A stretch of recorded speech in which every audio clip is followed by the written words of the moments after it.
তুমি মুসলিম? জি আঙ্কেল। ও কি জানে না তুমি খ্রিস্টান? একজন মুসলিমকে বিয়ে করবে তুমি? বাবা, আমি ইসলাম ধর্মে কনভার্ট হব। কি বললে?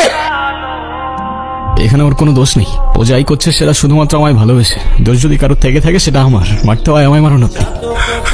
ওকে বেরিয়ে যেতে বল। বাবা, তুমি যাও তো এখন। আমি আপনার মেয়েকে কোনোদিন কষ্ট দিব না।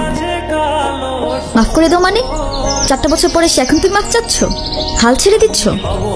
তো আমি আর কি করবো, আমাকে একটু বলবা? একটু বোঝার চেষ্টা করো। তোমার আর আমার ধর্মটা আলাদা, জেনি। তোমার ফ্যামিলি কখনোই আমাদের সম্পর্কটা মেনে নেবে না। তুমি কি আমাকে ভালোবাসো না? দুনিয়ার সবাই মেনে না নিলে যদি আমার প্রতি তোমার ভালোবাসাটা কমে যায় না, তাহলে থাকো, আমি চললাম। কোথায় যাচ্ছ? বাবার পছন্দের ছেলেকে বিয়ে করতে। তাহলে আমার কি হবে? তুমি তো আর আমাকে ভালোবাসো না। বাসি, অনেক ভালোবাসি। পরিবার তো মানবে না। না মানুক? সমাজকে বলবে? সমাজের বাইরে চলে যাব। কত দূর? যতদূর গেলে তোমার আর আমার ছোট্ট একটা সংসার হবে। আগলে রাখতে পারবে?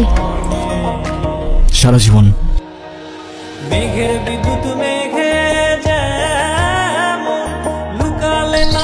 হ্যাঁ বলো।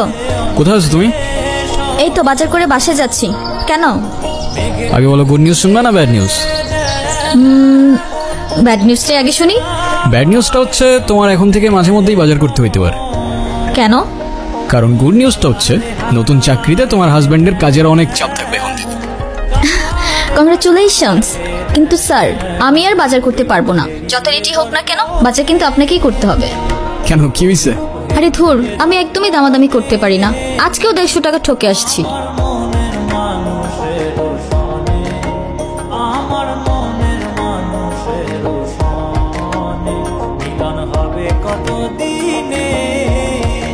আপনারা কারা আর বাসার ভিতরে কিভাবে ঢুকেছেন? কারা বাসে? হ্যালো?